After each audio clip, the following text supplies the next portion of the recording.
So for this project we need a sheet of 12 by 12 double-sided paper. It needs to be fairly thick. This one's October Afternoon. It's called This Little Piggy. Need to find also one with a pattern that doesn't matter which way up it goes. This is perfect for that. And you need to cut a piece out of your 12 by 12 sheet that measures 7 by 11.5. So that leaves that. I'm going to take that away for now. And we're going to work with this piece. We want a scoreboard. You need to put the sheet on your scoreboard, the long side at the top, and score it at 4 and 4 1/8 and 8 1/8, moving, and 8 1/4. Turn it round 180 degrees, so the short sides at the top, and then score it at 1/2 inch and at 6.5 inches.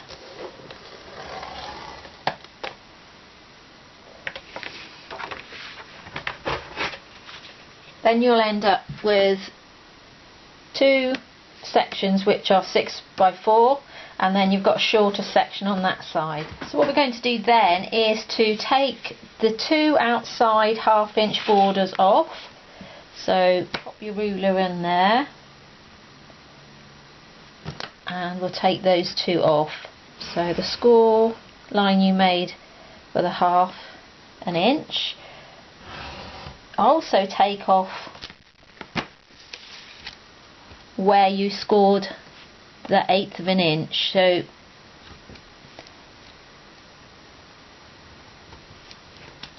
there, like that. And then we'll do the same on the bottom, so turn it round. And I'm going to take that off again.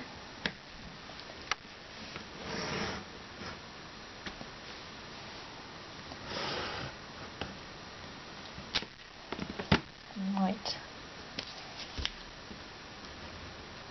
So those pieces that are in the middle now, these two tabs across here, should just measure 6 inches across, 4 inches across there.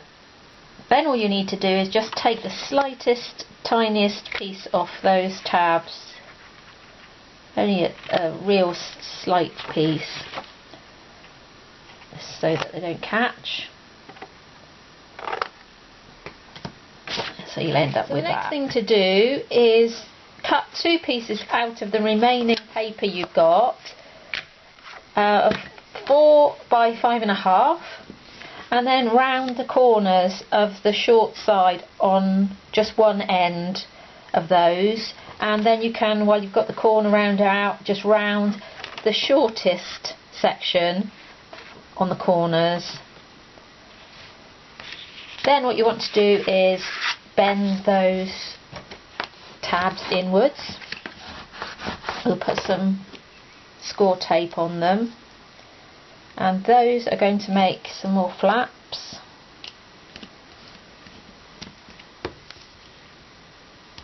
And they'll measure about 5.5, so you'll get a fair size photograph in there as well. And then pop those on there. Get them as near to the edge as you can. And that one in there. Turn it around to be easier. And then attach that one on the end of there. Pretty simple. So they go inside there. This folds up because you've done a double fold on there. So you've got that 1/8 inch. It's always hard to, when you've got two lines very close together, it's hard to crease it. So what I do is I crease the bottom line, and then I just push the paper upwards. Be very careful you don't mess it up here, but just push it. That seems to be about the easiest way to do it. Push it and it will just go into the fold, and then you can pull it back a bit. It's just giving us a little bit of leeway inside. So if you wanted to, you could put some photos loose in there, or use it like a file folder in an album.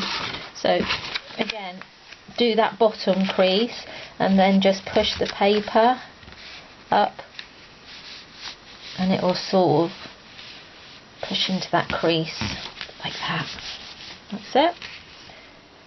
I'm going to pop in a ribbon closure on this one. So what I can do now is more or less find the middle of that, which should be about 3 inches, and pop a little pencil mark on there just so I know round about where it is, centre, and then pop some, I'm going to put some double-sided tape on there. I'm going to put quite a bit, one to stick the ribbon down like that, and then we can pop some in. If you want a nice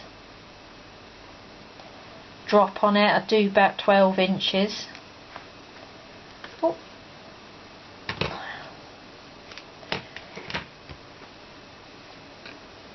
And then we'll pop that in there.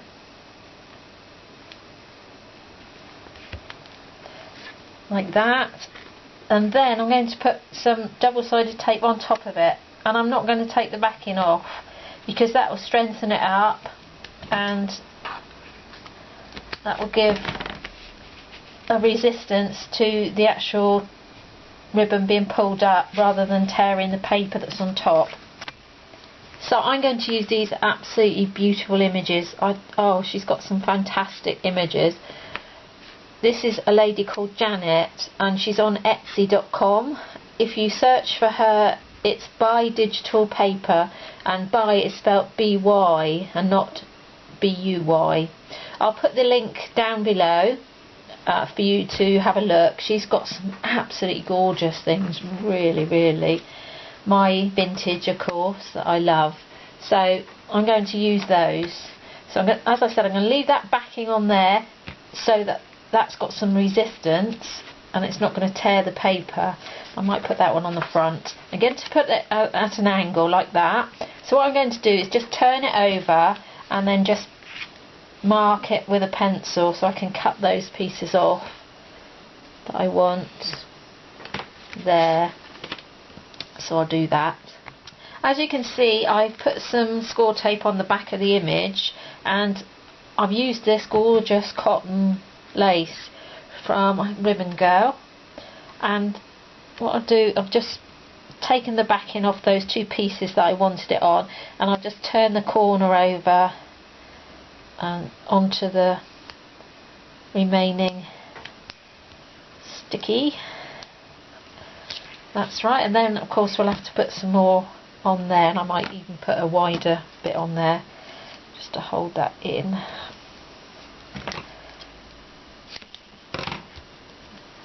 And pop a piece on there just to hold that one in as well.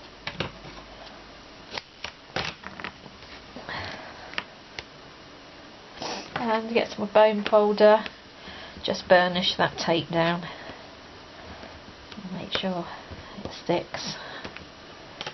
And we'll remove the backing and then add that on, and then we can put some more embellishments on the front to pick that image up a bit, which I do love them. That she really has got some absolutely fantastic images.